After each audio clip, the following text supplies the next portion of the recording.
I'm George Michalowski with Pittsburgh Sports Now. And I'm Jamarius Burton. Welcome to the Just Buckets podcast.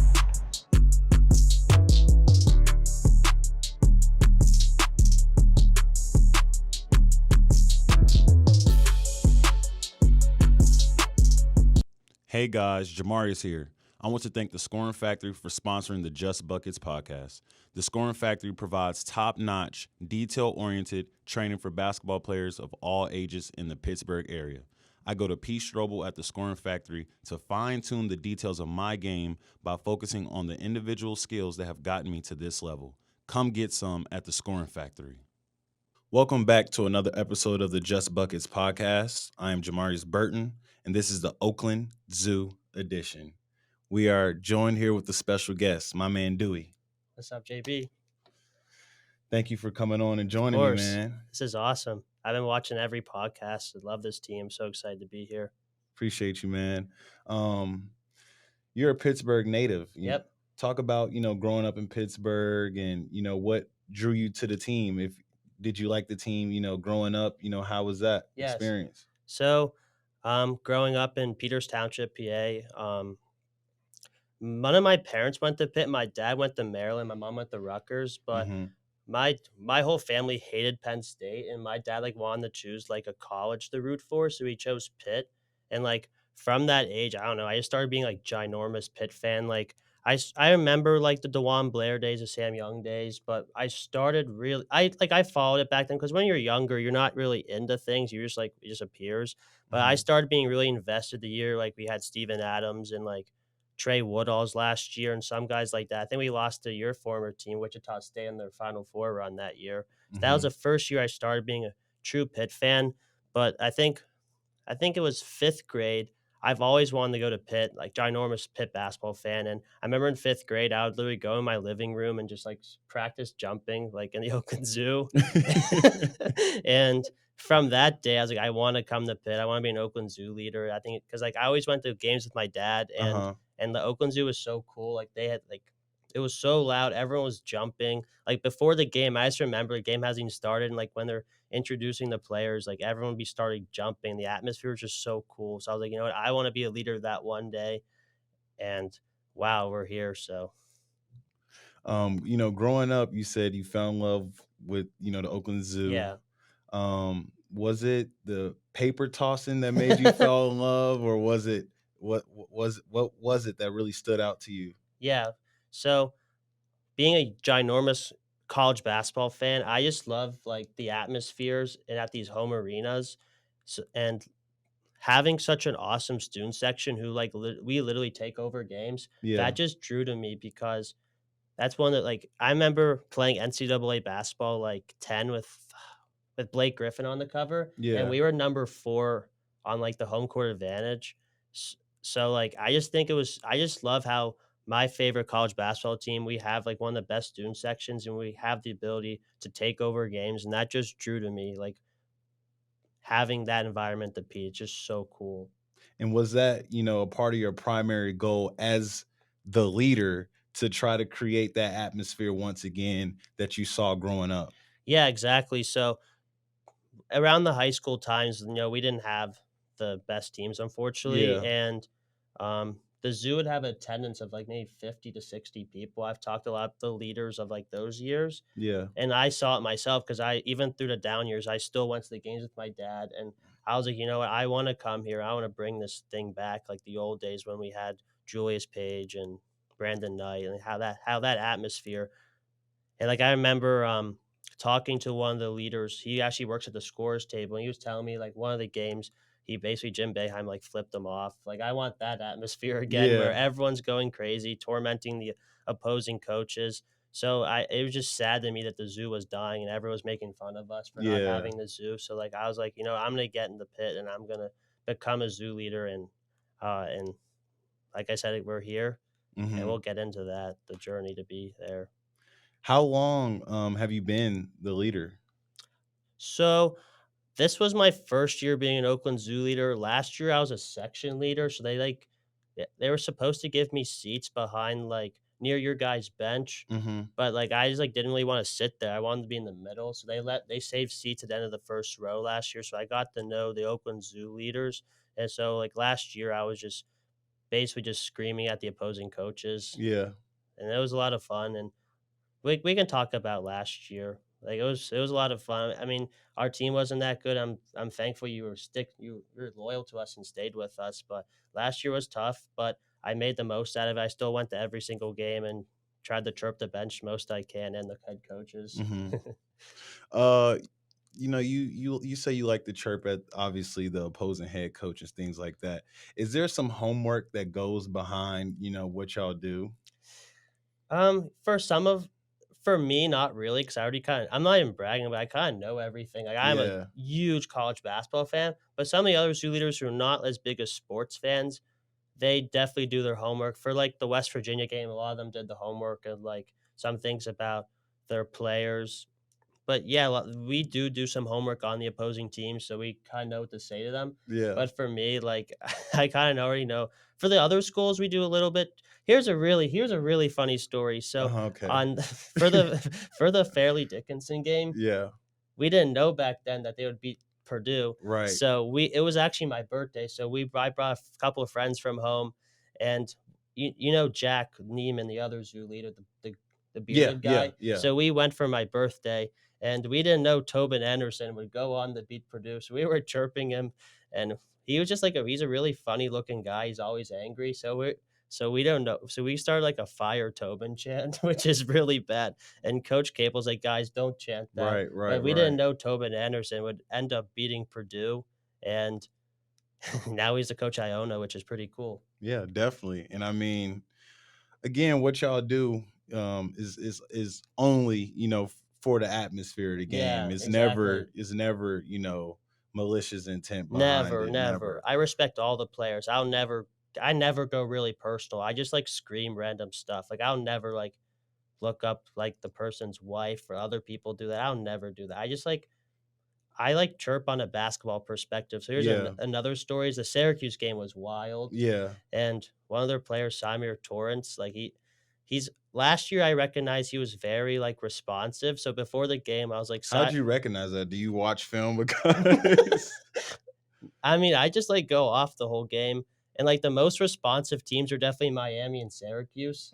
Miami, they're like Anthony Walker. Literally, he taught like last year the game was kind of out of hand, so we were just like talking basically during the game. And it was really funny. Then so back to Samir. So yeah, last year during the Syracuse game, we actually won that game when they Buddy Boeheim. That was a great win. Yeah, I remember that. Yeah, I remember that. So the players are very responsive on the bench. So I always like talk crap to them, and like they always like it's really funny when people like look at me like I'm so loud. Like I remember Nolan Smith on Louisville. He was like giving me the death stare the whole game. And like I respect that guy. He was one of the best guards at Duke. And at the end of the game, I gave him like a love thing. He gave it back. He started laughing. It's really funny. Okay, I'm getting sidetracked. No, Duke, go ahead. So back to Samir Torrance. So I was just like, Samir, you suck. He looks at me. He's like, you think I suck? I was like, yeah, you're only averaging 2 points a game. He started laughing. Yeah, I thought that was hilarious. And like a bunch of that moments during this season to try to get in these guys' heads because we want you guys to win. Yeah, definitely. But I respect him. He seems like a nice guy. I think he was on Marquette with Greg, actually. Yeah, so. Yeah, they're brothers. Yeah, I'm sorry, Greg. And Samir.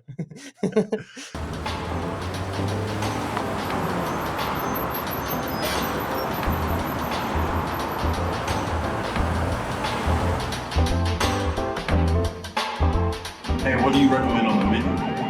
As the top gunner. I'll take the top gunner.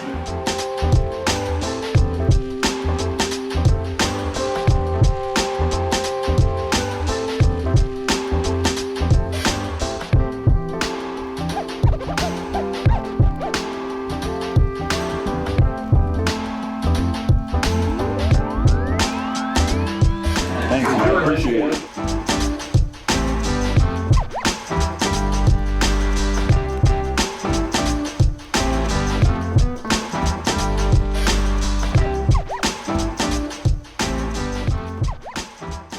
talk about obviously you talked about last year and the down years. Yeah. Talk about this year and the atmosphere that you was able to create as the leader. Us also taking care of our jobs to help, boost that. Just talk about the experience this year in preparation, for all the big games that we had. Yeah, so we'll start before the season. So obviously last year was not the greatest, but I knew we had a good chance to be good because you came back. Then coach did really well in the transfer portal. We got Nelly, Blake, Greg, Nike came back. So not many people follow the team like I do. So I Yeah. had a feeling we would be good because we have guys who came from NCAA tournaments teams. You were at Texas Tech. Mm-hmm. Did you make the tournament at Wichita State, or were you like a No, freshman? It got canceled. It got canceled the year. But you guys were gonna make it probably. Yeah, definitely. So you had experience. Greg was on those Marquette teams with Marcus Howard. Blake was on that Ole Miss team with like Terrence Davis and I think Brienne Tyree. So we had guys who had March Madness experience, and we also had a loaded backcourt, which those two things they win in March. So the whole offseason, we had a lot of tabling. I was just trying to like tell people like take us seriously, like we're gonna be different. This is not the same old Pitt team. And we were just trying to get that into people's heads. And we had a meeting with we had a few meetings with Coach Pursuti, Mm-hmm. and he was like telling us this team is different. And I was like, I agree with you, Coach. This team is different. So we were just trying to get that into people's heads before the season, and definitely worked out. The UT Martin game, that game was pretty packed. And so we just worked hard all off season trying to get people to go to these games. And the West Virginia game was bad, but we still got people to keep coming to the games. Then that UNC game, it changed. I would say the game that changed everything was the road win against Northwestern. You guys kicked their what. And that game just changed everything because Northwestern, I mean, they made the tournament this year. That was a great road win. So then we went on the road to beat NC State. That was a great win. Then everyone started to, get on. Then we beat UNC. That was great. Yep. Yeah, at home. They were number 25. Then we beat Virginia, who's always one of the best teams in the ACC. That game was amazing. Then everyone was on our backs. Yeah. And we kept promoting with, we had the blackout game. We had the gold rush against Miami. Oh my God. That game was awesome. Then we just kept pushing it. Our president, Austin, he keeps saying like the grassroots effect, talking to people, and it worked. We just kept pushing in people's heads that this team is different. We want the Zoo to be back, and people waiting in line this year. It was just so awesome how we brought back the Zoo in the old days. The old timers, every time I talk to them, they're always like, oh, it's still not the Zoo back in the old days. I'm like, I think we got it pretty close. I mean, that place was really loud for Fish's bucket against Syracuse. Oh my God. Blake's tipping against Miami. The UNC. We got to clip some of these spots, and we got to clip some of these. The place was loud. It was deafening. Rebound with 20 seconds. Back to Fish. Fish to the rim. The best 2 points of the ball game. This has been the loudest the Zoo has been all night. Like I lost my oh my God. And the UNC game got really loud when Blake hit that turnaway jumper. They get it to Hinson. He's got to fire and connect. A tough turnaround three gives Pittsburgh the lead once again. Then UVA, when Nike dunked the ball. Off the alley? No.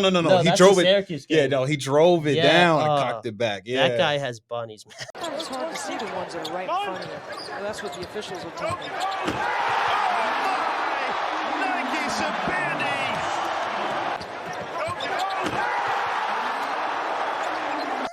Wow. And like that place, we got so loud in that place. I'm just happy we created that atmosphere like the old days through the grassroots campaigning, basically. Which is what? Word to mouth? Exactly, yeah. And I mean, if your team is good, but there's something about Pitt basketball is when we become good, it's the best ticket in town. I mean, in the old days, it was so hard to get a ticket. And this year, it was basically like that again, where the tickets were so expensive and you were fighting to get in the arena. And people line up like 5 hours before the game. Like my buddies for the Syracuse game, they got in line at like 11 a.m. for, it was a 5 o'clock tip. Yeah. So I'm so happy we got that attitude back. Like you got to get there early. You have to be there. Pitt basketball should be like appointment TV. You should be on your schedule to get there. And I think next year, heck, I want to sleep over for some games. I don't care how long I'm there.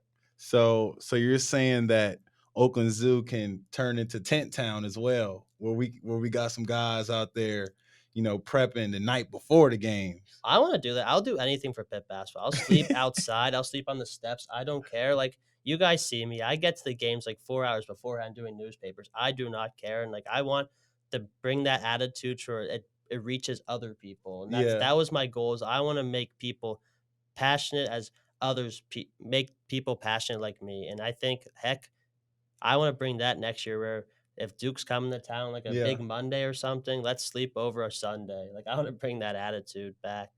Yeah, well, that'll definitely be big, and that'll definitely be the next step, to this program. Talk a little bit about, those games this year where, there was a line outside. I remember at times, y'all were asking us to come out there and greet some of the people in line. There was pizza given away. Yeah. Just tell, the people at home what they can expect, and the students that may not have came to a game this year, what to expect next year. The Just Buckets podcast is brought to you by the Oaklander Hotel, where relaxed luxury meets incomparable services. Located in the heart of Pittsburgh's Oakland neighborhood, they provide extraordinary service and an upscale experience you won't forget. Book the Oaklander Hotel, the best spot for your next stay.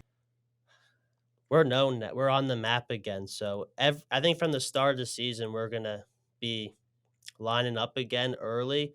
I think we built the zoo as a we have that reputation again where this is one of the best places to play. This is the best student section in the country.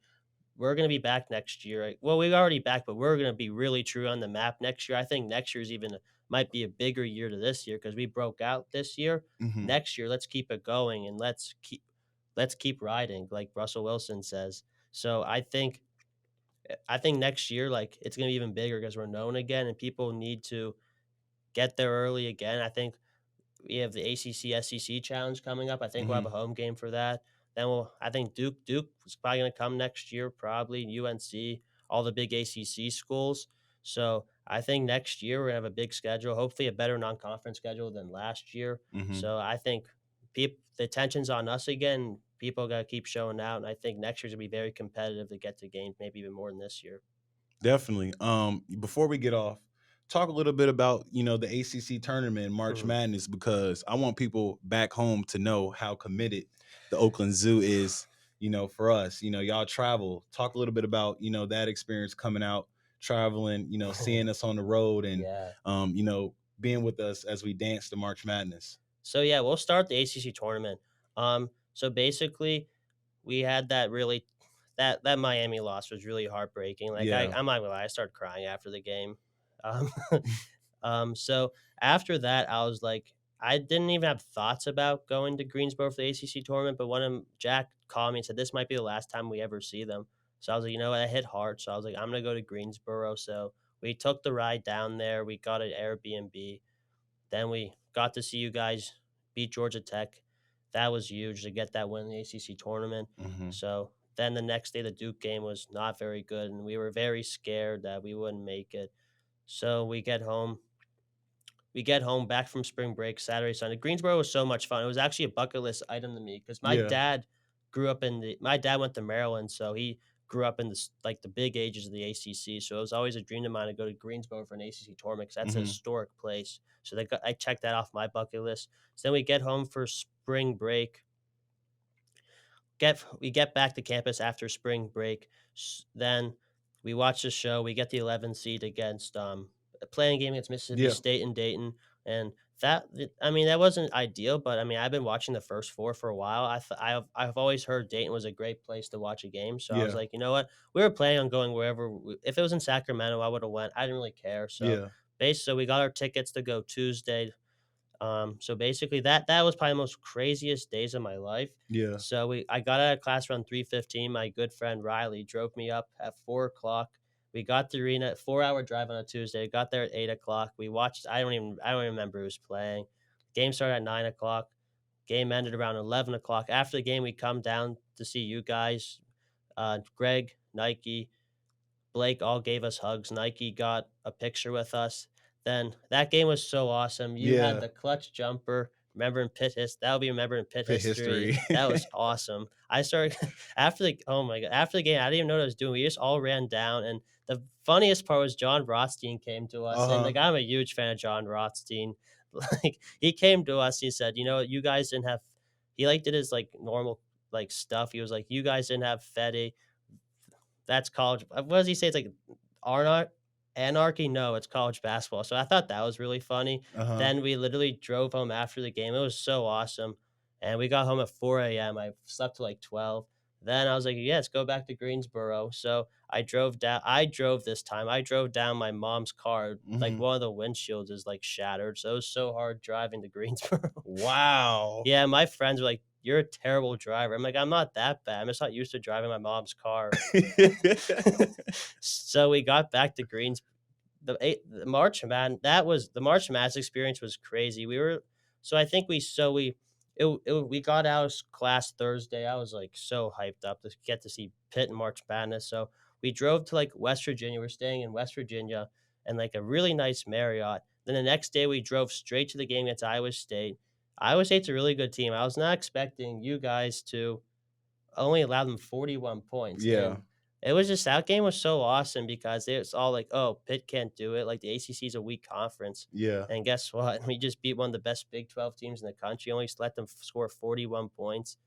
Blake got his revenge against them. Yeah. Nike was talking a lot of smack after the game. So that was so awesome. Then we didn't have any plans after the game. So I think we had to stay in an Airbnb.